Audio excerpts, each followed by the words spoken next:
Mas ela é. Então agradecemos o pastor Receu ter aceito o convite para estar conosco desde ontem.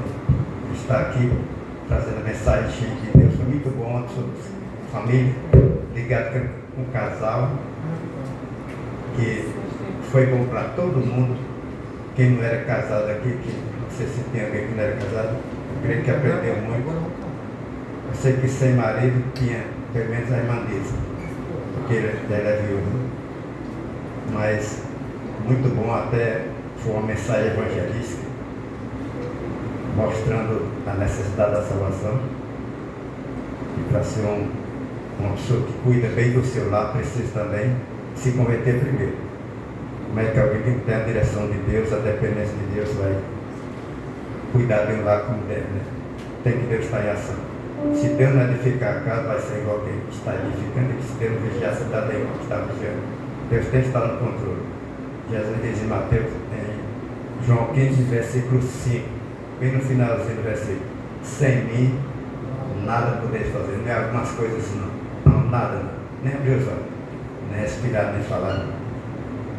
Se nós não podemos fazer nada sem Deus, como é que a gente vai viver uma vida independente dele? Deus, como é bom, Ele cuida de todos, mas de modo especial daqueles que têm a entrega da vida a Ele. Então amanhã de manhã vai ser lá na chácara, a partir de 8 horas, né? Ali por lá do alto da Pipoca, da Laje ali. Vai terminar 2 horas lá, por assim, né? À noite todo mundo está aqui, viu? Não vai se cansar mais lá e pronto está aqui. É, todo mundo cansado. Mas é às 6 horas da noite. Quem fica lá tem que vir direto para cá. Lá pode ficar até Lá pode ficar até 6 horas até 6 horas. Fazendo o quê? Quem quiser. Usufruindo que paga hoje. Está disponível até Eu acho até mais até 2 horas. Só sei que avançar. Se for 1 hora, eu venho logo embora. pelo menos tem que vir logo para cá, pastor.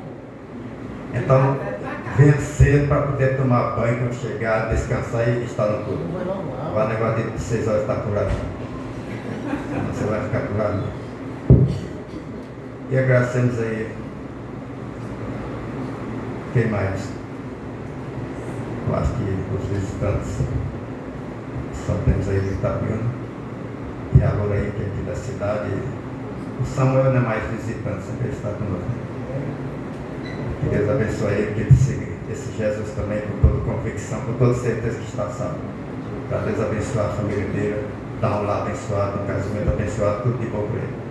E que ele consiga, que é tão difícil, consiga um visitante. Porque ele tem muitos colegas onde ele trabalha, mas eu já falei com os colegas dele: o Samuel está ainda aparecendo. Eu vou, mas como é difícil? É de janeiro a dezembro, eu começo no primeiro e termino no final de dezembro. No final do ano eu fico olhando quantos que chegaram durante esse ano. Um só? Não. Tivesse um pelo menos ainda bem que chegou um, mas nenhum. Eu estou contando 3 ou 4 anos isso. Já estamos em maio. Esse ano comecei. Mas quase 100% dos dias eu tentei convidar, sincero. Nesse tempo para as conferências, desde semana atrasada, sei lá, eu estou convidando. Hoje eu passei para eu convidando, mas não tem um aqui dos que eu convidei. Você, não estou usando nada, porque meu trabalho não é trazer, não é sala, mas é evangelizar, convidar. Mas tem umas. Eu estou com a esperança amanhã, que eu acho muito difícil também, que as pessoas garantiram o pastor seu viu lá, dizendo que vem. Mas é difícil. É para desanimar. Eu sei que Deus fará você. Se eu convidar e não ver, Deus não vai cobrar de mim. Não adiantou você convidar, adiantou. Você vai para o inferno, outra coisa, mas a minha parte eu fiz. E sempre, se eu repetir 100 vezes, a mesma pessoa, cada vez eu fico mais condenado, mas a minha parte é convidada. E agora eu estou evangelizando, não é falar do evangelho, não é só convidar que não deu, falar do evangelho. Quase 100% dos dias agora eu evangelizo. Eles provocam a oportunidade de evangelismo. E que Deus abençoe essa cidade que eu espero, talvez depois de morto. Muitas almas salvas aqui no nosso trabalho da Terra, muito bem. Vamos fazer um prédio ali, com pelo menos 200 pessoas para ficar cheio de crente e talvez precisar aumentar, porque não vai caber os crentes. E Deus pode nos dar o privilégio de uma igreja das maiores do céu daqui, maior que a no Juazeiro, que lá tem muitos crentes crescendo. Deus pode fazer isso, não sei se você vai fazer. Depois de morto, vocês, as crianças aqui, você viu? O pastor disse que tem uma igreja grande aqui, ele não viu, mas estou vendo. Então, pastor Zeceu, vamos para frente e que Deus o abençoe de modo especial, que traga uma mensagem que Deus fala no nosso coração, como foi até ontem, e que Deus use até o final amanhã à noite. Não esqueça de orar, não. E que amanhã de manhã temos um estudo bom também lá na chácara. Nosso Deus, agradecemos esse momento, abençoe todos que chegaram, nos abençoe no estudo que vamos ouvir, nos alimentando, nos fortalecendo, nos alegrando, Senhor. E que tudo, pastor Yesseu, no que vai falar, que venha do teu coração para o nosso, que os lábios dele, os pensamentos sejam todos dirigidos pelo Espírito e orientados, e que fale o que tu queres que ele fale, e que nós saiamos daqui cheios do Senhor, de mais disposição, alegria, santificação. Agradecemos aos visitantes, que todos sejam abençoados também. Chega com a parte da manhã na chácara, de manhã e à noite aqui, em nome de Jesus. Amém. Então, vou passar para o pastor. Agora, já é 8h30, mas pode ficar até 11 horas.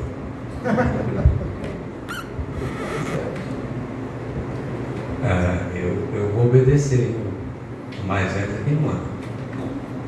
Até 11. Não sei, pode ser. Estou brincando, pode obedecer. Não está brincando não. Agora já foi. Pode se acomodar aí na cadeira. Ok? Boa noite. Se tem alguém na janela, saia. Porque se cair e morreu, volta a dizer como ontem. Eu não ressuscito. Ok. Vamos fazer uma leitura. Eu quero hoje começar falando do capítulo do amor. Vocês sabem qual é? Isso, Coríntios 13. Hoje nós queremos manter o desafio. Ontem o desafio era para casais, hoje o desafio é para a família, amanhã vai ser o quê? Desafio para a igreja. É tudo o mesmo desafio. Desafio para casal, desafio para família, desafio para a igreja. É um só. É amar. É amar. É fazer aquilo que Deus lhe deu como crente para fazer. É cumprir a vocação dos crentes. Amar. Se eu não me engano, no cartaz sobre o tema de hoje fala em é o desafio da família para o novo tempo, né? Novo tempo, velho tempo, futuro tempo, passado tempo. É a mesma coisa. O tempo do homem é um tempo distante de Deus. O desafio é o mesmo. A gente vai ver amanhã, pela manhã, à noite, sobre isso. Todo tempo somos desafiados.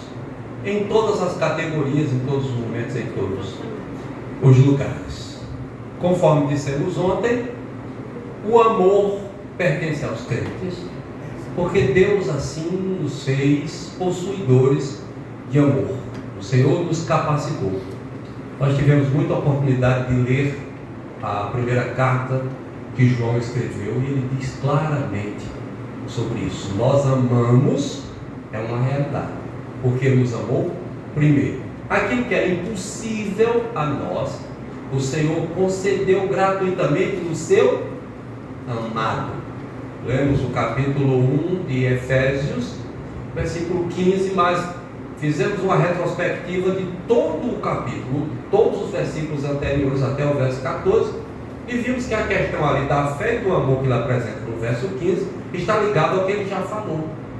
Aquela bênção celestial, aquela bênção que o Senhor nos concede nos lugares celestiais, é a salvação, é a redenção, a remissão, a escolha, a predestinação, a graça de Deus, o Evangelho, a revelação do Evangelho, o mistério que estava guardado, que foi apresentado, foi trazido ao mundo, o Espírito Santo que em nós habita, que nos consola e que nos cela, salvação, a nossa fé e o nosso amor estão ligados à cruz de Jesus Cristo, a obra que ele realizou na cruz, por causa do amor que Deus provou por nós, conforme Romanos 5:8, nós amamos.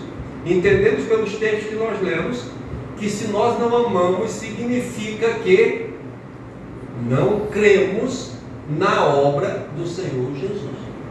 Que não somos crentes, portanto não somos salvos, portanto não somos justificados, portanto não fomos adotados e portanto não somos santificados também. O amor é uma realidade na vida dos crentes. É a base, é o vínculo da perfeição. Você pode ver isso em Colossenses capítulo 3, rapidinho aqui, antes da gente ler Coríntios. Colossenses capítulo 3 diz isso de uma forma muito evidente, muito clara. Capítulo 3 e versículo 14. Colossenses 3 e verso 14 diz: acima de tudo isto, acima de qualquer coisa, porém, esteja o amor, que é o vínculo da perfeição, é o elo, é a ponte, é a ligação suprema, é aquilo sem o qual nada existe. Aí voltamos para Coríntios, capítulo 13, 1 Coríntios capítulo 13, e já foi lido aqui os versos de 4 a 7. Eu quero voltar e ler os que são anteriores, os que estão no início do capítulo, que diz assim: 1 Coríntios 13, versos 1, 2 e 3.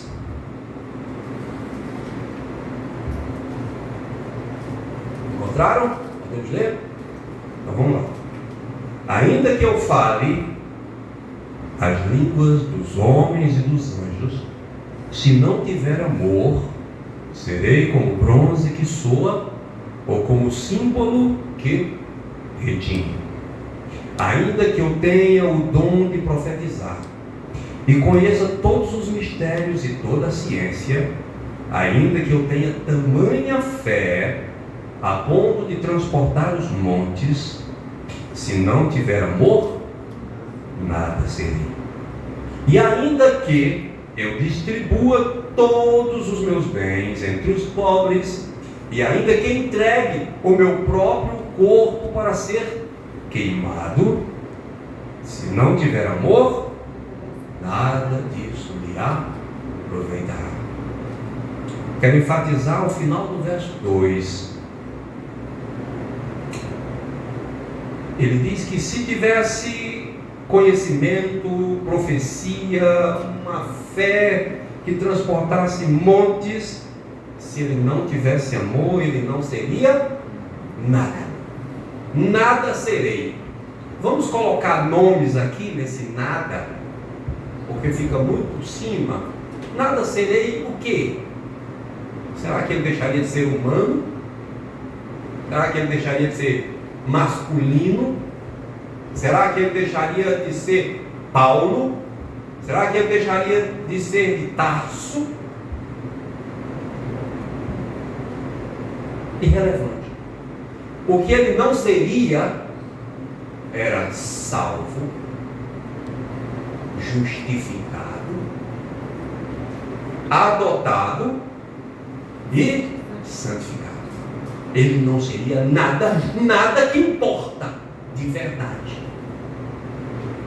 Ainda que continuasse Paulo de Tarso, ainda que continuasse o pregador, ainda que fosse o homem inteligente que falava várias línguas, com 2 nacionalidades importantes, ou 3, porque além de ser de Tarso, ele era romano e ainda era judeu.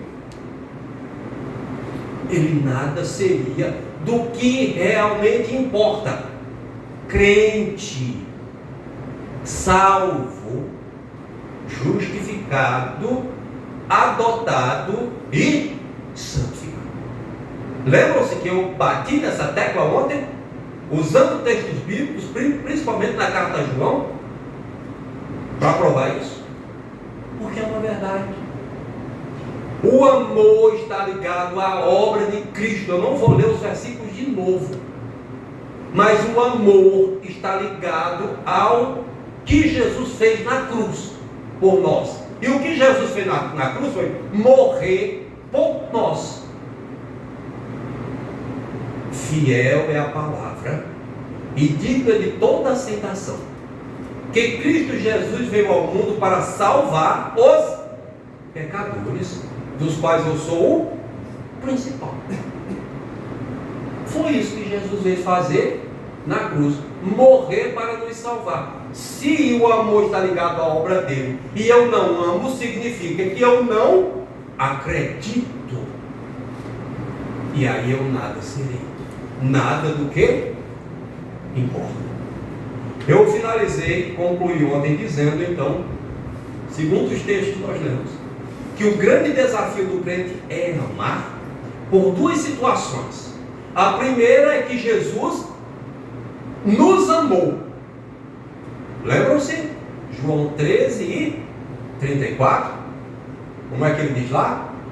Novo mandamento vos dou, que vos ameis uns aos outros, como eu vos amei, que vos ameis uns aos outros. Então eu terminei dizendo, você é desafiado a amar, porque, em primeiro lugar, Jesus te amou. Em segundo lugar, porque Jesus mandou. E você não é besta de dizer que não vai fazer o que ele manda. Então você ama porque é crente, porque ele te amou. E você ama porque ele quer ser o Senhor que mandou amar.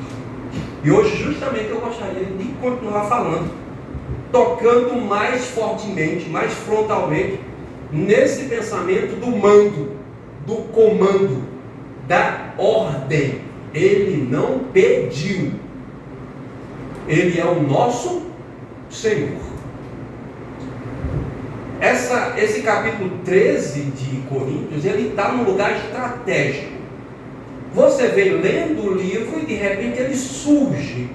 É até um pouco surpreendente, porque parece que não tem nada a ver, mas ele é a mola mestra, é o combustível, ele é o timão, ele é a direção, ele é o freio, ele é a marcha, ele é o motor, ele é as rodas, é a transmissão, é o pneu, ele é o veículo inteiro, o vínculo da perfeição. Paulo escreve à igreja de Corinto, e é uma igreja que está cheia de problemas. É uma igreja de crente, mas uma igreja cheia de problemas. Eu não sei se a igreja daqui é assim. Pode ser que todos os irmãos aqui sejam perfeitos e não tem problema. Na minha, tem. Eu sou o maior problema lá. Quando perguntam, pastor, como é que está a igreja? Eu digo, tem um irmão trabalhoso aqui. E a pessoa fica logo, quem é? Quem é? Eu. Se acalme. Sou eu, porque o pessoal gosta de fugir, né? Acha que a gente já vai falar mal de alguém. Não, se acalme, sou eu. O bicho perigoso lá, o bicho criado em casa, sou eu. Sou eu. Eu sou o perigoso. Então, eu sou o grande problema lá. Eu sou o grande problema. Em Corinto, tinha muitos problemas. Tinha muita gente como eu. Seres humanos com dificuldades, com desafios. Principalmente o desafio de amar. Aí você tem Paulo trabalhando no capítulo 1, fazendo aqueles irmãos entenderem a missão, o teor da missão, o teor da pregação, é a mensagem da cruz. No capítulo ele diz, certamente alguns dos irmãos estavam pensando em desanimar, como o pastor Irineu, porque como homens a gente tem vontade mesmo de desanimar. Aí ele diz, tenha calma, porque tem os que entendem e os que não entendem. Porque o Espírito Santo que faz entender, faz uns entenderem e outros não. Ele vai dizer, tem o homem espiritual que entende, e tem o homem natural que não entende nada. E o homem espiritual é um homem natural que foi convertido, nasceu de novo, pelo poder do Espírito Santo, pelo poder do Evangelho. Aí ele começa a mexer na ferida de uma forma mais violenta. Ele começa a falar de dissensões e divisões que há naquela igreja. Tem gente dizendo, eu sou de Paulo, eu sou de Apolo, eu sou de Pedro. E Paulo diz, mas parem com isso, vocês são meninos, vamos amadurecer. No capítulo 4 ele vai observar que havia na igreja pessoas se achando a última bolacha do pacote, a última Coca-Cola no deserto. E ele vai dizer, que conversa é essa? O que é que você tem que não foi Deus que lhe deu? Me diga. No capítulo 5, aí o negócio fede a chifre queimado, né?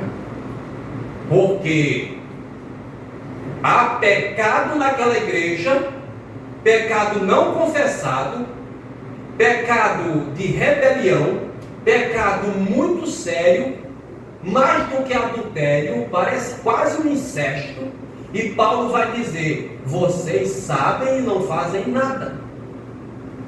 Havia também irmãos que estavam levando outros diante dos juízes e promotores, apresentando casos aos incrédulos que poderiam ser resolvidos na igreja. No capítulo 7 ele fala de casamento, porque há dificuldades também sobre casamento. Algumas pessoas não estavam entendendo que casamento é pela vida inteira. Parece que lá já estava começando a aparecer aquele negócio chamado divórcio. E Paulo vai dizer, não é assim não. E ele dá inclusive o exemplo do crente como sendo aquele que não se divorciou do diabo, porque não funciona assim nem espiritualmente. Na verdade, é como se tivesse morrido, não se divorciar. No capítulo 8 ele fala sobre a liberdade cristã. Ele diz que, ainda que como crentes livres em Cristo possamos fazer o que quisermos, a gente não faz tudo que nos dá na telha. Por quê? Porque temos limites. E um dos grandes limites apresentados por Paulo ali é o meu irmão. Porque havia naquela cidade lugares onde crentes não deveriam ir. E alguns estavam indo. E isso estava servindo de tropeço, de escândalo para alguns irmãos. E Paulo diz, parem com isso. Isso no capítulo 8. No capítulo 9, Paulo defende a si mesmo, porque estavam levantando falso contra ele, dizendo que ele era um mercenário. E Paulo disse, é possível que eu saí para trabalhar pelo Evangelho para o meu Senhor, e eu não posso receber ofertas? E ele vai dizer, eu nem quero, mas eu tenho direito. Só que Paulo trabalhava, mas ele diz, eu tenho direito. E de fato ele recebeu ofertas, não de Corinto, ele nunca aceitou, mas de Filipos ele recebeu, por exemplo. Ele agradece para cá. Capítulo 10, ele faz uma retrospectiva lembrando o povo de Israel. Os erros que aquele povo tinha cometido estavam sendo repetidos pela igreja. Ele diz, cuidado, muito cuidado. No capítulo 11 ele vai apresentar um conflito dentro da igreja, num momento santo, e onde o amor deveria ser apresentado, na ceia do Senhor. Na época a igreja realizava um momento chamado festa ágape. Ágape no grego é amor, o amor de Deus, o amor que deveríamos ter uns pelos outros, que é o nosso desafio. Em Corinto isto estava dando lugar à vaidade, à glutonaria e até à bebedice. Veja bem, Paulo diz, olha, vocês se reúnem não para edificação, mas para pecado, porque alguns de vocês ficam com fome e tem outros que se embriagam, comem demais. Estava havendo divisões, os ricos de um lado, os pobres do outro, os ricos se regalando, os pobres chupando o dedo. E Paulo diz, isso é muito feio, não façam isso. Então ele apresenta as instruções quanto à ceia do Senhor e diz que quem não age baseado no amor vai, se lembra? Não vai crescer, vai ficar fraco espiritualmente, vai adoecer fisicamente e vai morrer. Aquele texto é muito forte. muito forte. Ele diz: olha, há muitos entre vocês que estão fracos, outros doentes, e não poucos que já morreram. Olha, ele está crescendo para o capítulo 13, ele está trabalhando, isso aqui é o capítulo 11. No capítulo 12 e 14, ele fala sobre o trabalho na igreja, que nós devemos trabalhar, que o Senhor nos deu dons, capacidades espirituais para agir em favor do trabalho de Deus e em favor uns dos outros. E ele vai dizer que a nossa relação é a do corpo. Ele faz a analogia do corpo. Assim como o meu corpo tem que ser unido e eu tenho que zelar por tudo, por cada pedaço do meu corpo, de forma que eu não quero perder nem a ponta do meu dedo mínimo. Tem um irmãozinho aqui que eu esqueci o nome dele, que ia perdendo o polegar. Certamente ele não gostou nem um tiro. Se você chegar e dissesse, Deus o livre, ele tivesse perdido, e você chegasse, não, mas era só um pedacinho do dedo, ele mandava você para aquele lugar, porque o pedacinho do dedo faz falta. A gente corta o cabelo à força, a gente corta as unhas com pena, quanto mais a ponta do dedo, nem me dando dinheiro. A igreja deve ser unida organicamente, como um corpo. Paulo está trabalhando aqui. Aí no meio do 12 e do 14, o 13, ele vai dizer: nem tente. Tudo isso que eu estou falando não pode ser feito, não pode ser consertado se não houver amor. E aliás, isso que está acontecendo é fruto, é resultado da falta de amor, porque do jeito que vocês estão indo, certamente vocês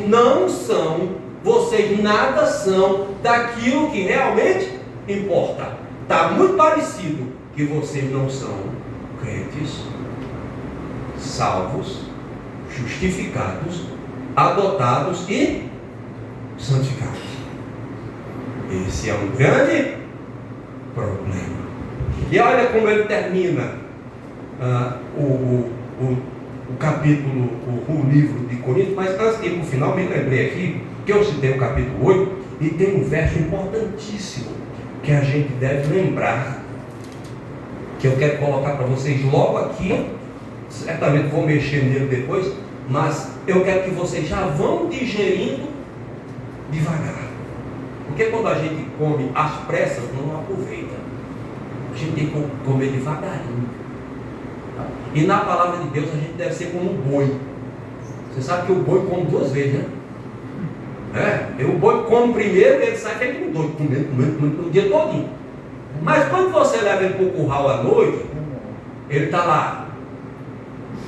Não sei fazer o jeito da boca, mas ele está remoendo. E o que é isso? É que o bicho tem dois estômagos. Ele tem um que é um depósito que ele vai enchendo. Quando chega de noite, ele empurra de volta. Aí ele vai comer sentindo o gosto. Olha, rapaz, aquela folhinha amarela que eu tinha comido, eu tinha comido, é doce. Aí o corpo aproveita os nutrientes, vai para a corrente sanguínea, isso serve para ele. O crente deve ser assim também, deve olhar para a Escritura com fome, leia a Bíblia 50 vezes se você puder, 2 vezes por ano, se você puder, mas medite, faça como o salmista, seu prazer está na lei do Senhor, e na sua lei medita de dia e de noite, remoendo. Ao invés de Instagram, WhatsApp, Facebook, TikTok, o raio que parta quem fez, remoa a Bíblia.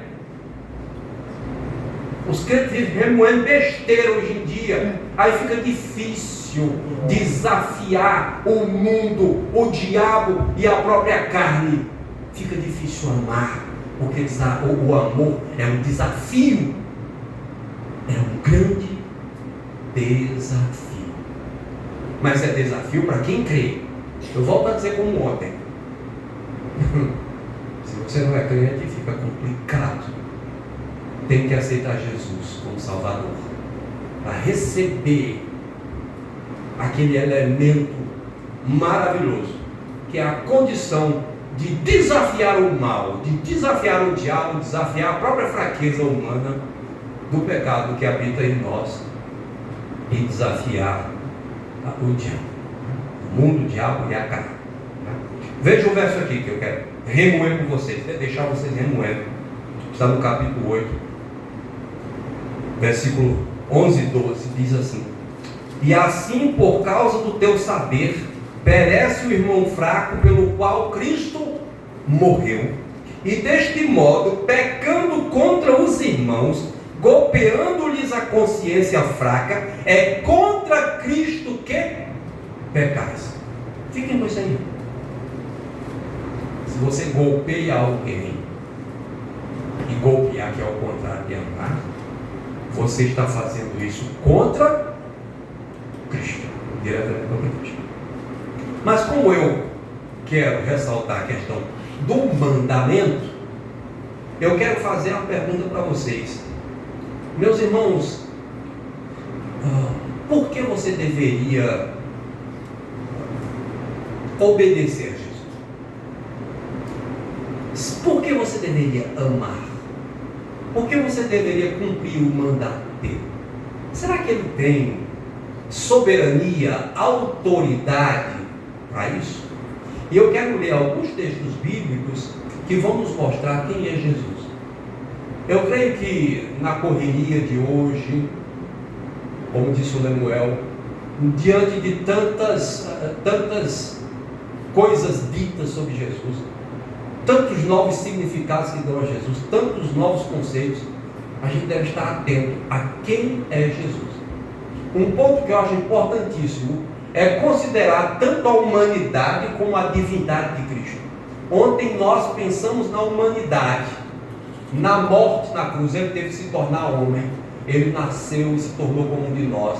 Filipenses capítulo 2 vai apresentar isso depois do versículo 5, dizendo que ele se fez homem, que ele se humilhou, que ele se entregou, que ele negou-se, que ele deixou de banda por um tempo a sua divindade para se tornar servo, obediente, e obediente até a morte, e morte de cruz. O problema é que às vezes, devido à nossa mente comprometida pelo pecado, nós esquecemos quem é Jesus em sua totalidade, e às vezes olhamos para ele apenas como um homem, e chegamos até a pensar no coitadinho. O grande erro do mundo é entender Jesus como coitadinho, o homem que morreu na cruz e acabou-se. A maioria das pessoas vão se lembrar de Jesus na Semana Santa ou no Natal.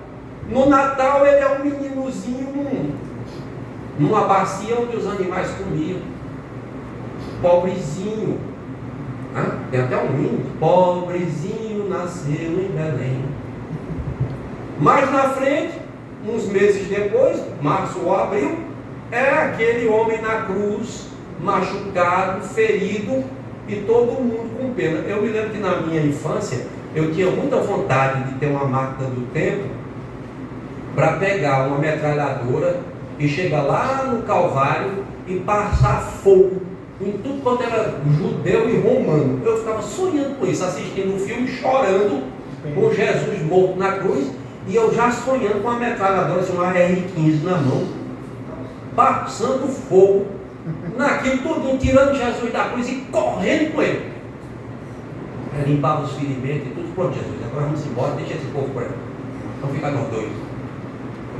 E o ódio que eu tinha de judeu, se eu encontrasse um judeu na Semana Santa, eu matava ele mordendo. Eu tinha raiva, o povo lá de casa tinha ódio. Uma vez, depois de convertido, entendendo as coisas, eu disse para minha avó que Jesus era judeu. Ela não me bateu porque eu já era grande, mas ela teve muita vontade. Judeu é o cão, ela disse. Judeu é quem judia. É o entendimento que tinha. Por causa dessa dificuldade de entender Jesus de uma forma plena, e muitas vezes nós como crentes perdemos isso.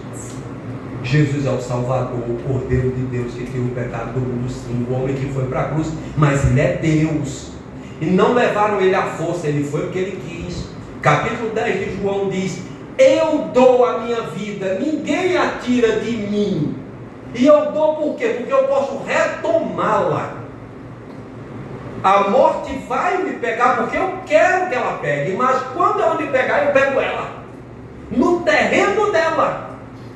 Jesus venceu no terreno dela e a gente precisa lembrar disso. Eu quero fazer com vocês uma viagem pela Escritura para que a gente entenda quem é esse Jesus.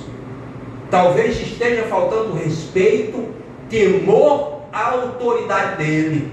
Talvez a gente esteja olhando para Jesus como um amiguinho, um companheiro do WhatsApp, do Facebook, do TikTok, do Instagram, seja mais do que um coleguinho de escola, um amiguinho.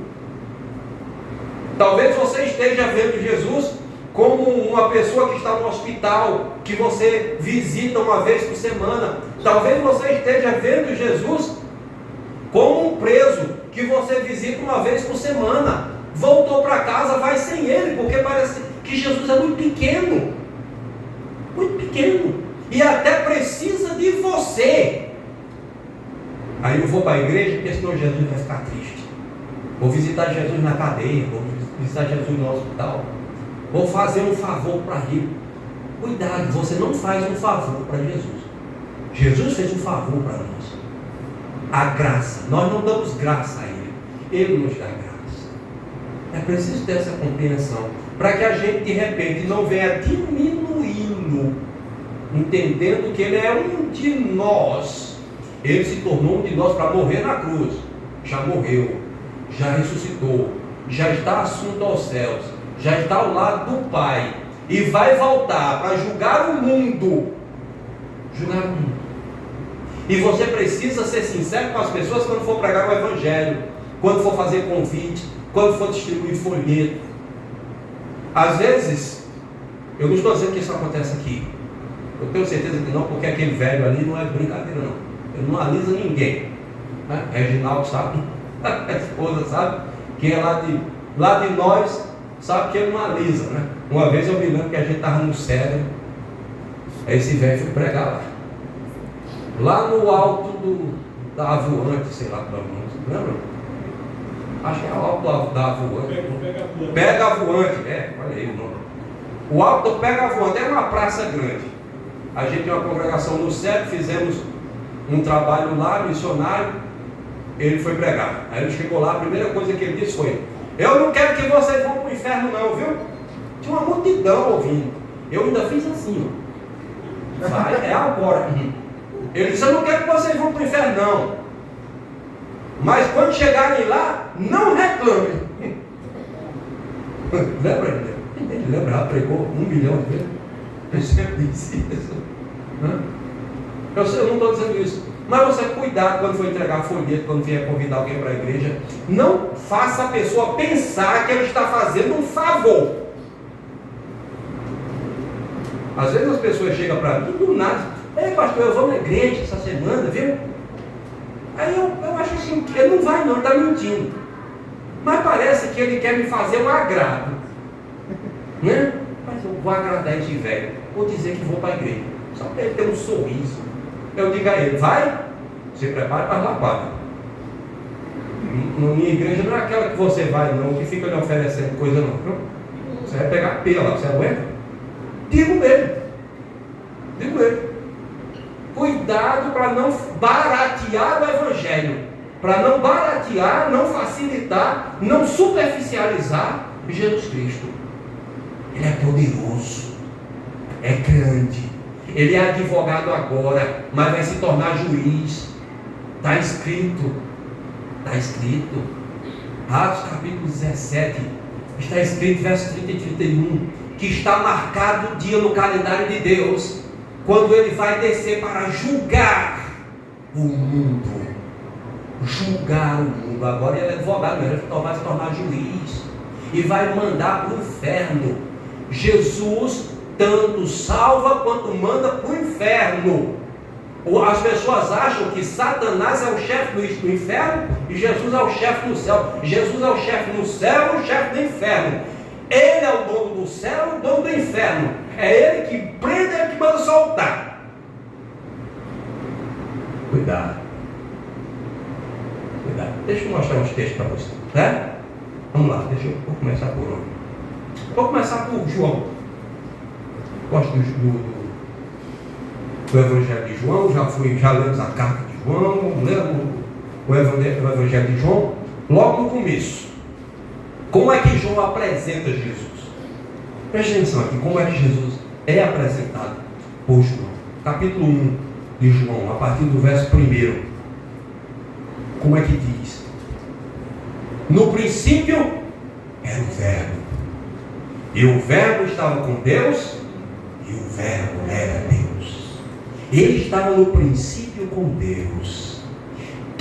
Presta atenção, todas as coisas foram feitas por intermédio dele, e sem ele nada do que foi feito se fez, inclusive Vossa Excelência, inclusive você e eu, esse bolão de barro aqui, foi feito ele.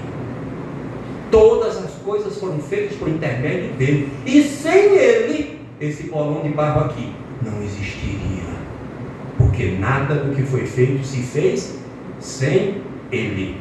Verso 4: a vida estava nele, e a vida era a luz dos homens. A luz resplandece nas trevas, e as trevas não prevaleceram contra ela. Eu não vou explicar os textos por causa do tempo, até porque são muitos, mas eu vou levar vocês agora para Colossenses. Para Colossenses. Vamos lá, capítulo 1 de Colossenses.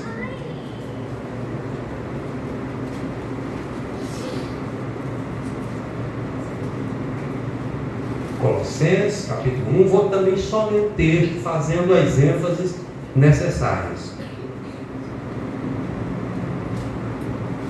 Verso 13 em diante, do capítulo 1 de Colossenses. Podemos ler? Vamos lá.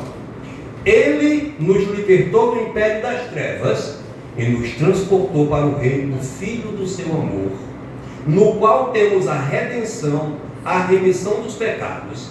Este é a imagem do Deus invisível, o primogênito de toda a criação, pois nele foram criadas todas as coisas, nos céus e sobre a terra, as visíveis, as invisíveis, sejam tronos, sejam soberanias, quer principados, quer potestades, tudo foi criado por meio dele e para ele. Ele é antes de todas as coisas, nele tudo subsiste. Ele é a cabeça do corpo, da igreja. Ele é o princípio, o primogênito de entre os mortos, para em todas as coisas ter a primazia, porque aprouve a Deus que nele residisse toda a plenitude. Dá um pulinho aí, capítulo 2, versículo 9 e 10. Porquanto nele habita corporalmente toda a plenitude da divindade. Também nele estáis aperfeiçoados. Ele é o cabeça de todo o principado e potestade. Eu quero que vocês notem a palavra cabeça. Fica na tua cabeça que Jesus é cabeça. Quer dizer, chefe. Chefe. Você e eu temos um chefe. Não somos índios, não. Somos crentes. Chefe. Ele é o líder. Vamos para Hebreus. Hebreus capítulo 1, na apresentação. O livro de Hebreus, só para situar vocês, é o livro que foi escrito para provar que Jesus é maior do que tudo. Jesus é maior do que os anjos. Jesus é maior do que o mundo. Jesus é maior do que o sacerdócio levítico. É maior do que o templo. É maior do que os sacrifícios. Jesus é maior do que tudo. Ele é o sumo sacerdote perfeito. Ele é tão alto quanto o céu, o texto vai dizer. Mas eu não quero ler Hebreus todos para vocês, né? Não dá. Eu queria, mas não dá. Vou ler só 4 versículos do primeiro capítulo. É a introdução. Só a introdução. Para dar sede a você, para dar fome, para dar curiosidade, para você ler o livro de Hebreus. Foi escrito para você, crente. Podemos ler? Eu vou ler. Havendo Deus, outrora, falado muitas vezes e de muitas maneiras aos pais, pelos profetas, nestes últimos dias nos falou pelo Filho, a quem constituiu o herdeiro de todas as coisas, pelo qual também fez o universo. Ele que é o resplendor da glória e a expressão exata do seu ser, sustentando todas as coisas pela palavra do seu poder, depois de ter feito a purificação dos pecados, assentou-se à direita da majestade nas alturas, tendo se tornado tão superior aos anjos, quanto herdou mais excelente nome do que eles. Olha, resplendor da glória, expressão exata do ser de Deus. Ele sustenta todas as coisas pela palavra do seu poder. Meus irmãos, olha, não dá para a gente entender o tamanho de Jesus. Mas eu quero que você entenda. Liga João com esse texto e você vai ver, também como Colossenses, que Jesus fez tudo pela palavra. Ele é chamado de verbo lá em João, e verbo quer dizer palavra. Ele criou tudo pela palavra. E aqui o texto diz que ele sustenta todas as coisas pela mesma palavra. Ele sustenta tudo. Tem coisas que você não vê acontecendo, coisas invisíveis que são fundamentais para a vida que nós vemos. Vamos pensar só em termos de átomos. Todos nós somos feitos de átomos, e os átomos, eles se juntam de maneira diferente, e quando eles se juntam de maneira diferente, eles formam tecidos diferentes, materiais diferentes. Então você tem esse trocinho aqui feito de átomos, você tem esse troção aqui feito de átomos, você tem esse outro trocinho aqui feito de átomos, você não é um troço, você é feito de átomos também. A cadeira que você está sentado, o chão em que a cadeira está fundamentada, as paredes, o teto, os ventiladores, tudo que você olha está formado por átomos, e eles são exatamente iguais, mas o jeito como eles se juntam formam as coisas. Esses átomos, os homens inteligentes tentam desvendar os mistérios. Foi Jesus que criou os átomos, foi Jesus que juntou os átomos, e o que nós vemos foi Jesus que juntou do jeito que ele quis. E não é só isso, Jesus mantém os átomos unidos do jeito que ele juntou. E impressionante que para você mudar uma cadeia de átomos, você precisaria de uma fusão nuclear, que levaria a uma explosão tão grande que destruiria o mundo, dependendo da quantidade de explosões. Jesus, um dia numa festa, ouviu sua mãe dizer: faltou vinho. Tenha calma, não chegou o meu momento ainda. Mas na frente, quando chegou o momento, ele foi lá e disse: menino, traz água. Enche aquilo ali. Encheu um bocado de pote. Depois ele disse lá: tirem o que vocês botaram no pote e levem lá para o mestre sala. Aí o pessoal foi lá, meteu os canecos nos potes e disse: oxe, nós não botamos, não foi água. Mas não era água. Aí não deve ter provado. Menino, serviu e é bom. Levaram para o mestre sala, o cara deu uma golada e disse: meu pai, esse eu nunca tinha provado. Meus irmãos, se você fizer um estudo simples, hoje o Google está aí, o fuxiqueiro está aí, inteligência artificial, dá com pau. Você bota lá qual a diferença entre água e vinho Mas pergunta assim, a diferença molecular entre água e vinho, ele vai dizer. Não tem homem no mundo, não tem força no mundo, não tem tecnologia no mundo que transforme aquela molécula de água em molécula de vinho. E Jesus não disse nem abre-te César, ele não disse abracadabra, ele não disse nada, ele não estalou nem os dedos. Ele disse, menino, joga água aqui dentro. Menino, tira água. Um reator nuclear, aqueles potes. Não.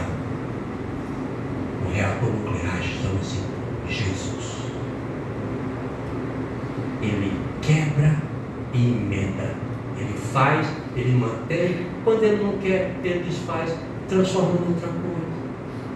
Se lembra dele andando por cima do mar? Oxe, mas não era para afundar, a densidade do corpo não é maior do que a densidade da água, moléculas. Quem manda é ele, rapaz. Ele vai pisando e a água vai endurecendo, ou o corpo vai se transformando em água, não sei. Ele vai andando por cima, porque ele quem manda. E ele vai dizendo abracadabra, abre-te César. Não, mas vai andando. Ele está no barco, isso é no livro de Marcos. Ele está dormindo. Acorda, Senhor, que nós vamos morrer, tudo afogado. Vai morrer tudo, não vai sobrar nada. Nem o Senhor. Os cabra mole. Jesus levanta e diz assim: o vento está torando tudo, tem onda do tamanho de um prédio, o barco está aqui, está embaixo, está em cima, os homens se urinando de medo. Jesus levanta, o vento, o vento deve ter dito uma cala a boca, macho, é doido, sabe quem é não? Abestado. Olha, o livro de Marcos é impressionante. Jesus só disse assim: cala a boca. Está vendo que eu estou dormindo? Acabou-se. Esse é o Jesus que nós servimos. O pessoal está usando Jesus como o gênio da garrafa hoje, o gênio da lâmpada. Esfregou, Jesus sai. 3 pedidos, meu amo e Senhor. Vá nessa. Estão olhando para Jesus como garçom. Não chama nem pelo nome. Está nos dedos, está chamando um cachorro. Cuidado. Ele não é de brincadeira. Nós estamos falando do Senhor da vida, do Senhor do universo. Quando eu disser para você, ame, você ama. Você não pergunta quem, quando, onde ou por quê. Você ama. Uma coisa muito bonita que nós encontramos no Evangelho de João também, no capítulo 10. Jesus disse que é o bom pastor, lembra? Isso é muito bonito. Aí tem muita gente que romantiza. Cuidado para não romantizar. É como eu falei ontem, né? Tem muita gente olhando para o Evangelho como um dorama. Olha para Jesus como aqueles coreanos bonitinhos, que parecem umas meninas. Eles são bonitos porque parecem umas meninas. Cuidado. Homens não queiram ser coreanos. Mulheres não ficam querendo que o seu marido, seu namorado seja coreano. Eles parecem muito afeminados. Homem tem que ser feio nem eu. Brincadeira. Pode ser bonito, eu sei que não estava mais bonito do que eu aqui. Mas não seja coreano. Romantismo. O Evangelho está parecendo um dorama. Jesus parece aqueles artistas coreanos. Aí ele é o bom pastor dá a sua vida pelas ovelhas. Sim. Mas como é que a história continua? Ele disse: olha, veio gente antes de mim, pularam o muro, são ladrões e salteadores. Eu não, eu entro pela porta. O porteiro abre, eu entro. Quando eu entro, eu chamo as minhas ovelhas. Eu as chamo pelo nome. Elas ouvem, conhecem a minha voz. Elas me seguem. Olha que lindo. Por que é que elas seguem Jesus? Porque elas são dele. Porque ele é o dono delas. Porque tem algo diferente no crente. Tem muitas ovelhas lá, naquele tempo, os pastores colocavam as ovelhas tudo junto no mesmo lugar. O pastor chegava e dizia uma palavra lá, que eu não sei qual é. Eu nunca criei ovelha, eu criei galinha, né? Galinha a gente faz ti. Eu não sei como é que chama ovelha, não. Mas tem um jeito. Tem a boiar, né? O gado, mas para ovelha eu não sei. O fato é que ele dizia uma palavra, as ovelhas conheciam a voz, ele ia embora e as ovelhas vinham. Então, meus irmãos, quando Jesus fala com você, se ele fala com você, é porque você é ovelha dele. Ele não fala com todo mundo.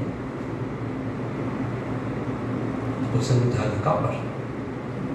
Jesus não fala com todo mundo, não. Jesus fala com as ovelhas dele. Ele chega, o porteiro abre a porta, ele chama, o texto diz, suas próprias ovelhas. Aí as suas próprias ovelhas ouvem, elas têm a capacidade de ouvir. E com essa capacidade de ouvir, elas têm a capacidade de obedecer. Elas nem escutam os desconhecidos. Se chega alguém, vem. Não sei quem é você, não. Mas quando ele chega e chama, elas vêm, elas saem, elas seguem, e ele as leva para os pastos verdejantes e para as águas tranquilas. Fazendo uma conexão com o Salmo 23.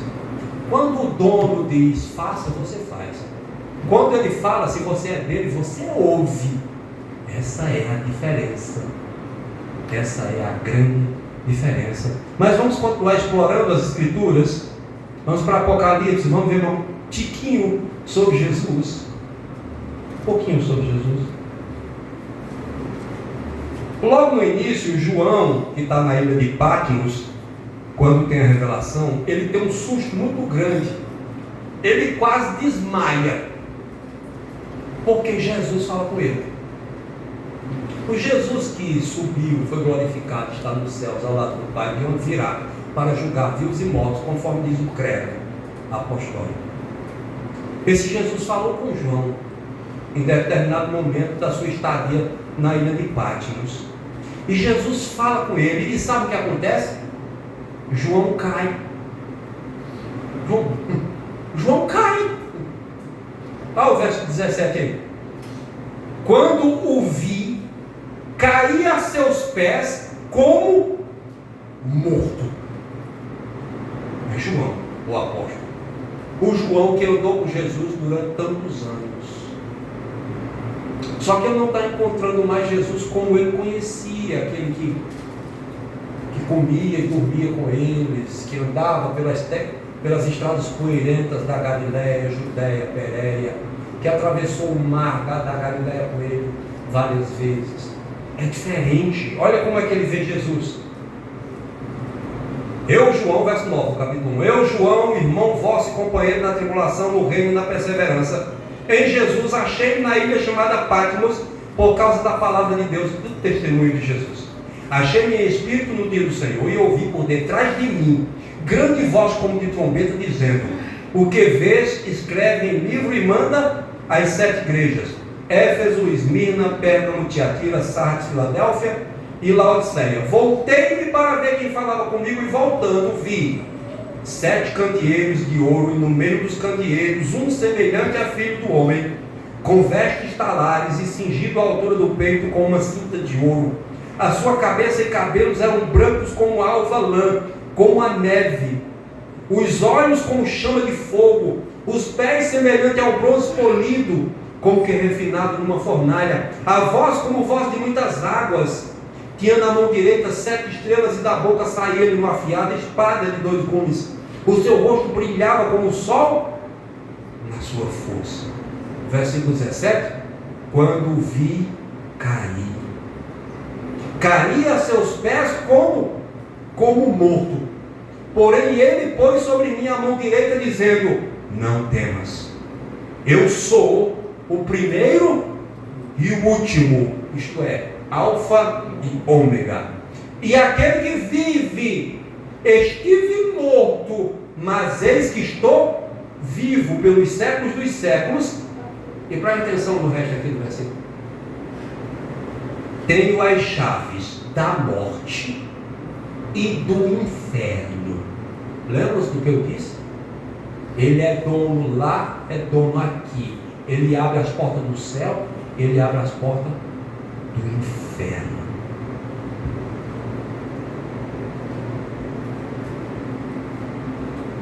Ele abre as portas do céu e abre as portas do inferno. Aquilo que ele fecha, a porta que ele fecha, ninguém abre, e a que ele abre, ninguém fecha. Esse é o Jesus a quem nós servimos. Não adulamos, não podemos mentir para ele. Nós buscamos agradá-lo. Mais na frente, nós encontramos esse Jesus surgindo, isso é no capítulo 5 de Apocalipse. Jesus surgindo num momento de grande tremor e temor, num momento de grande dramaticidade. João novamente é chamado ao céu e ele assiste a um culto. No capítulo 4, a referência cultica é a Deus Pai e ao Criador de todas as coisas.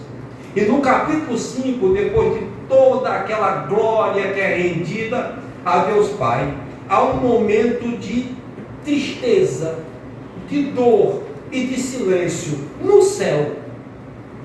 Toda aquela alegria, aquele culto maravilhoso, cessa um pouco, há um silêncio, porque diante de João, o Deus Pai está com um livro na mão. Ele está com um livro na mão que está selado 7 vezes. E aquele livro que está na mão de Deus Pai não pode ser tocado e não pode nem ser olhado por ninguém. E tem um homem, uma pessoa, um ancião, próximo de João, que diz assim: quem é que vai abrir esse livro? E João começa a chorar. E o texto bíblico diz que João chora muito. Ele chora de desespero. Naquele silêncio, diante daquela pergunta, quem é que pode abrir o livro? Ninguém diz, eu posso. Porque ninguém pode. Nem no céu, nem na terra, nem entre as pessoas, nem entre os animais, nem entre os vegetais, nem entre os metais. Ninguém pode abrir.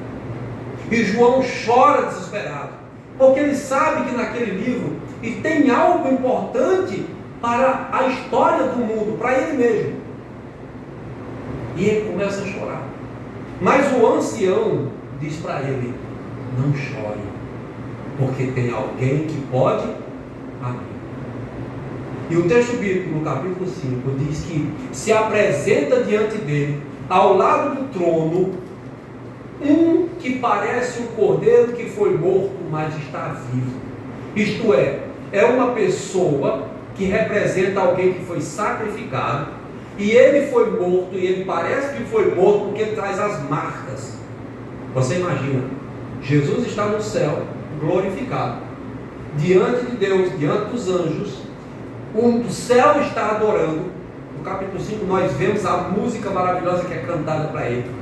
Mas ele tem as marcas dos pregos, ele tem as marcas da coroa, ele tem as marcas daquela lança que entrou do seu lado, ele tem a marca do chicote romano nas costas, ele está cheio de marcas.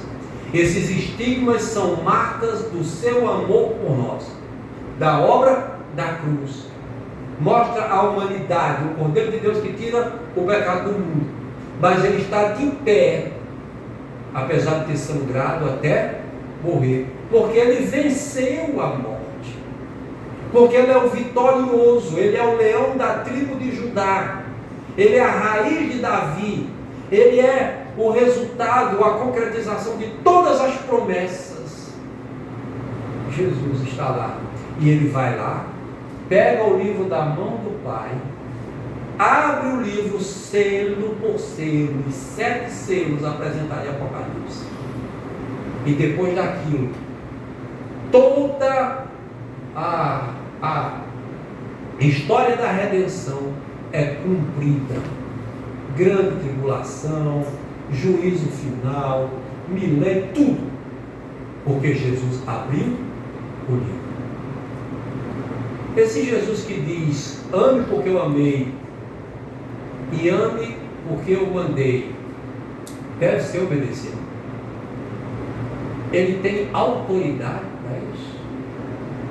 As nossas vidas como servos dele faz algum sentido? Nós devemos estar atentos a tudo isso. Atentos ao amor, que é o resultado daqueles, ou na vida daqueles que creem. O resultado esperado. O grande desafio. Agora, você pode desafiar a si mesmo, o mundo e o diabo e amar, ou pode se negar a amar, desafiando Jesus. Quem é que você quer desafiar? O amor é crucial para provar que nós somos salvos, que nós somos justificados, que nós fomos adotados e que nós somos santificados. Sem este amor não há possibilidade. Muita coisa tem para dizer e o tempo não tem. Mas eu quero voltar a Coríntios, onde nós começamos. Vamos ver se a gente encerra lá. Finalzinho de Corinto.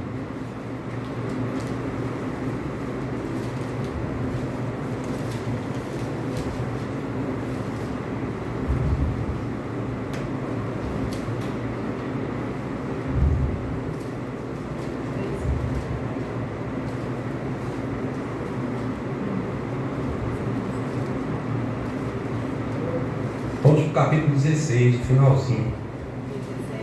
16. Olha como encerra o livro de Coríntios. Capítulo 16. A partir do verso 13. 2 versículos apenas. Depois a gente passa para mais 2. 13 e 14. 1 Coríntios 16. Diz assim: sede vigilantes, permanecei firmes na fé, portai-vos varonilmente, fortalecei-vos. Nota que são exortações poderosas. O significado dessas palavras é: seja forte, seja forte, insista, persista, vá em frente.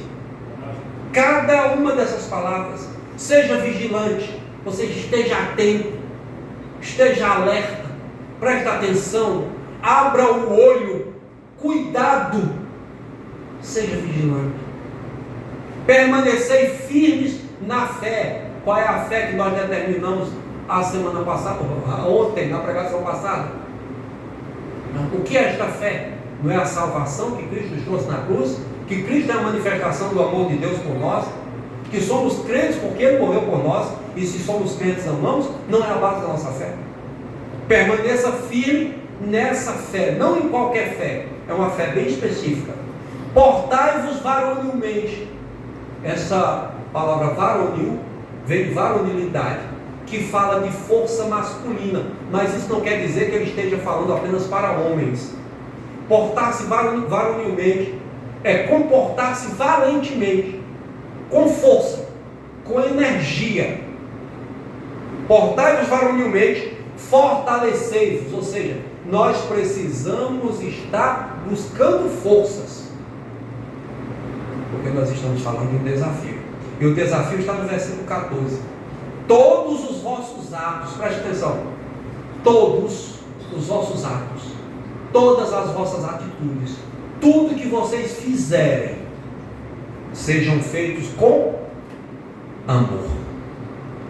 Seja feito com amor. Aí a gente vai no final mesmo da carta, que começa, e eu quero começar a falar no versículo 22, lendo o versículo 22, que esse é muito forte e você provavelmente tem ouvido muito pouco. Se não lê a Bíblia, não tem ouvido de jeito nenhum. Você não vai ouvir isso na televisão, na internet, no YouTube, TikTok, mensagens desses pastores celebridade, desses animadores de plateia, desses influencers. Você não vai encontrar esse texto aqui. Esse versículo 22 aqui. Provavelmente muitos de vocês nunca nem ouviram. Diz assim: se alguém não ama o Senhor, seja anátema. Maranata. Sabe o que quer dizer anátema? O pastor já deve ter dito isso aqui. O que é anátema? Anátema é? Amaldiçoado. Maldito. É essa aqui. Se alguém não ama o Senhor, seja anátema. Maranata. Maranata quer dizer: vem, Senhor Jesus. É um convite, é a manifestação do desejo que Jesus volte. Ele coloca tudo numa frase só, num lugar só. Se alguém não ama o Senhor, seja anátema. Maranata. Quem é que não ama Jesus? Se você sair perguntando por aí, se você tivesse a pachorra aqui, não é a cachorra, não, a pachorra, ou seja, a ousadia de sair por aí anatemizando as pessoas, amaldiçoando as pessoas, não faça isso. Mas se você tivesse esse entendimento errado e saísse amaldiçoando as pessoas, e para fazer essa maldição, você se baseasse nessa pergunta aqui: quem não ama Jesus? Você não encontrar ninguém que disse: não, eu não amo Jesus. Não, eu amo. O mais incrédulo, bebarrão, viciado, traficante, ia falar que ama Jesus. Ele é meu. Ele é meu, Você não me ouvir, eu odeio Jesus. Dificilmente você encontraria alguém dizendo: eu odeio Jesus. Como é? E tem alguém? Como é que a gente faz essa pergunta? Como é que a gente não ama Jesus? É possível não amar Jesus? É, claro que é. Se você não ama seu irmão, você não ama Jesus. Seja nada. Se você não ama seu irmão, você não ama Jesus. Quer ver? E eu vou mais à frente. Você não ama Jesus porque não ama seu irmão, Jesus também não te ama. Eita, aí pegou pesado. Peraí, tá brincando. Jesus ama todo mundo. Cadê ele? Doidinho fumando a maconha dele. Jesus me ama, cara. E tem crente que ainda chega: Jesus te ama e eu também. Para de mentir, cara. Tá com isso. Chega num adúltero, numa prostituta e diz: Jesus te ama e eu também. Para com isso. Nem você ama, nem Jesus. Deixa de mentir. Você nunca viu uma pessoa como é que você ama ela? Para com isso. Isso é mentira. Mas pastor, prove, né? Tem que provar. Tem que provar. Eu vou provar para você. Vamos lá para João 14. Vamos lá para João 14, vamos.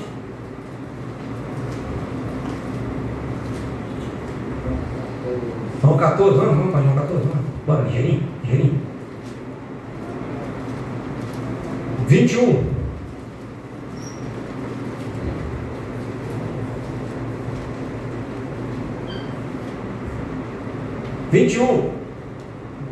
Olha se eu estou mentindo. Jesus diz assim, ó: aquele que tem os meus mandamentos e os guarda, esse é o que? Me ama. E aquele que me ama será amado por meu Pai. E eu também o amarei e me manifestarei aí. Olha o 23. Respondeu Jesus: se alguém me ama, guardará a minha palavra, e meu Pai o amará, e viremos para ele, e faremos nele morada. Está tudo no futuro, e está tudo agarrado na obediência. Como é que eu posso dizer que não amo Jesus? quando eu não obedeço a Ele. E qual foi o mandamento? Nós terminamos mostrando ontem. João 13:34. Novo mandamento vos dou. Que ameis uns aos outros como eu vos amei. Você ama por quê? Jesus disse: eu te amei. E você ama por quê? Porque eu mandei. Tem gente que não ama Jesus, porque não ama seu irmão. E eu estou falando de pessoas que se dizem crentes, infelizmente. Como é que a gente prova que ama Jesus? Amando o irmão. Tem um texto bíblico, pastor, que reforça isso que o senhor está dizendo, porque eu estou todo arrepiado. Eu estou aqui parecendo um gato na frente do Rottweiler. Tem, você me tentou agora. Você me desafiou agora. Vou lhe mostrar. Vai para João. Nós estamos em João já. Vamos para o 21, capítulo 21. Vocês se lembram que Pedro negou Jesus 3 vezes, não foi? Ele disse diante de todo mundo: não sei nem quem é. Ele até disse os palavrões lá. Eu não sei quem é esse homem não, sai do meu juízo. Porque uma mulher chegou e perguntou, depois chegou outro homem e perguntou. Foi 3 vezes. E Jesus já tinha dito a ele: antes do galho canto, você negar 3 vezes. Ele negou 3 vezes. Aí no final, Jesus ressuscitou, voltou, passou 40 dias com ele, depois foi assunto ao céu. Nesse intervalo, Jesus andou com eles para cima e para baixo. E teve um momento que Jesus está com eles. Jesus prepara um peixinho para eles, né? Fico pensando, olha, assim preparando um peixe para ele, deve ser bom, hein? Peixinho preparado por Jesus. Peixe preparado na beira do açude do rio, é bom, feito por um pecador e feito por Jesus. Mas, homem, eu tenho muita vontade de chegar no céu e dizer: Senhor, quando eu ler aquele texto eu fico com água na boca, faz um peixinho para mim. É que a gente vai comer no céu, pô. Um peixinho. Então, Jesus no final aqui, depois do peixinho, ele faz umas perguntas a Pedro. Ele faz 3 vezes pergunta a Pedro. 3 vezes. Ele está restaurando Pedro aqui. A partir do verso 15, do capítulo 21. Nota aí. Depois de terem comido, perguntou Jesus a Simão Pedro: Simão, filho de João, amas-me mais do que estes outros? Ele respondeu: sim, Senhor, tu sabes que eu te amo. Ele lhe disse: apacenta os meus cordeiros. Tornou a perguntar-lhe pela segunda vez: Simão, filho de João, tu me amas? Ele lhe respondeu: sim, Senhor, tu sabes que te amo. Disse-lhe Jesus: pastorei as minhas ovelhas. Pela 3ª vez, Jesus lhe perguntou: Simão, filho de João, tu me amas? E respondeu-lhe: Senhor, tu sabes todas as coisas, tu sabes que eu te amo. Jesus lhe disse: apacenta as minhas ovelhas. Notaram alguma coisa aí? Quando você pergunta a alguém: tu me amas? Né? A esposa, geralmente a esposa pode fazer: tu me amas? Amo, meu bem, amo. Pois prove. Não é? Aí me leve para jantar, compra pelo menos um pastel para mim, traga um ramo de flores. Quando eu morrer, se você mandar uma coroa de flores, você nunca ter me dado uma flor na vida, eu me levanto e taco na sua cabeça. Você me ama, a nossa ideia não é essa. Tu me amas, então faça alguma coisa para mim. Qual é a prova que Jesus pede aqui? 3 vezes. Tu me amas, Pedro? Amo. Tu me amas, Pedro? Amo. Tu me amas, Pedro? Amo. Pois prova. Jesus diz: ame meus irmãos, ame minhas ovelhas, ame meus cordeiros. Essa é a prova. Essa é a prova. Se você não ama ao seu irmão, você não ama Jesus. E se você não ama Jesus, meu filho, minha filha, você é anátema. Eu não preciso nem dizer.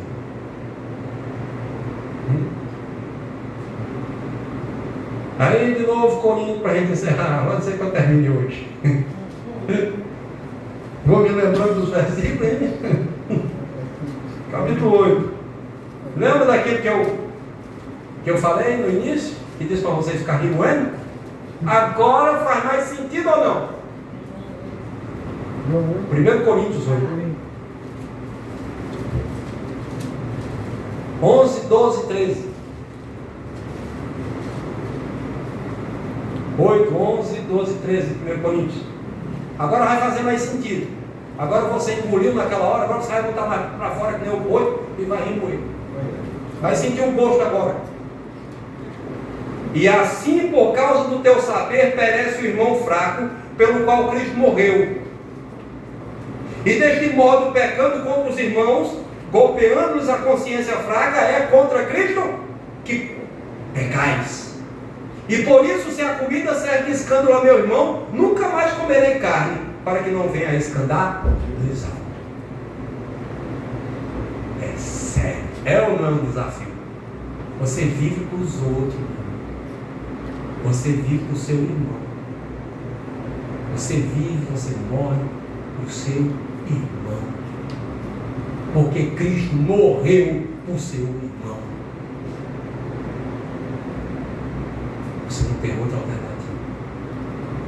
Cristo morreu por seu irmão. Vou fechar a Bíblia para terminar. Agora eu vou terminar.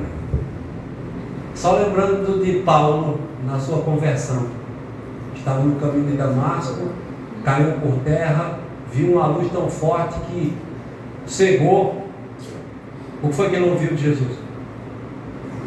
Saulo, Saulo, por que me persegues?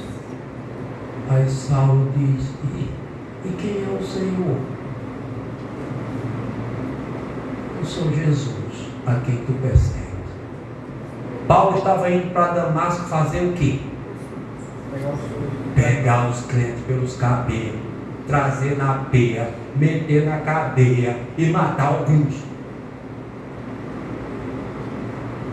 E Jesus disse: por que me persegues? E quem é o Senhor? Sou Jesus, a quem você está indo perseguir em Damasco. Você está perseguindo meus irmãos. Meu irmão, se eu não tiver mais de comer carne, tomar Coca-Cola, comer doce de leite, doce de gengibre, por vocês eu faço isso. Porque eu sou crente. Porque Jesus me amou e amou você também.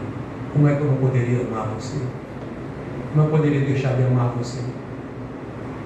Você é amado por Jesus. Meu Jesus.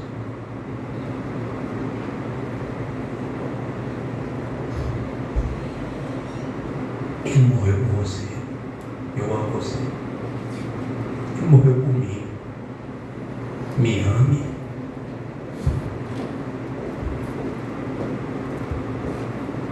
Senhor, obrigado por tão grande amor. Um amor tão forte que não une somente o céu e a terra, mas une homens e mulheres de todos os lugares, de todas as épocas, para formar um corpo, um organismo ligado não somente nesse tempo, nesse momento, num lugar específico, mas em todos os tempos, em todos os lugares. Um amor tão grande que vai durar por toda a eternidade. Estamos ligados, Senhor, com um afeto maior do que pai e filho, do que mãe e filho, do que marido e mulher. Pai, filho, irmãos consanguíneos somos nesse mundo, do outro não. Marido e mulher somos nesse mundo, é até que a morte separe. Mas os teus filhos, teus servos, tuas ovelhas, por quem o teu filho morreu, vão estar juntos por toda a eternidade. Ó Senhor, nos ajude a entender isso, a viver isso, como casais crentes, como famílias crentes, como igreja de crentes. Ó Senhor, nos enche desse amor. Não queremos ser anátema, Senhor. Queremos ser bênçãos. Queremos dizer de todo coração: Maranata, vem Senhor Jesus. Sabendo que quando o Senhor vier, vai juntar todos os crentes, vivos e mortos, para estarem juntos com o Senhor nas nuvens, para que a gente nunca mais chore, sinta dor, persiga ou seja perseguido. Ó Senhor, nos ajuda, nos une, no nome dele, no nome do teu Filho, que o sangue precioso dele amarrou. Nós estamos presos por laços indissolúveis, inquebráveis, não somente agora, mas por toda a eternidade. Me dá prazer de estar junto com meus irmãos, Senhor, aqui na terra, porque eu estarei junto com eles no céu, por toda a eternidade, junto com o teu Filho. Muito obrigado por me dar a oportunidade de ter a proximidade desses irmãos que eu amo. Muito obrigado. Amém. Que Deus os abençoe.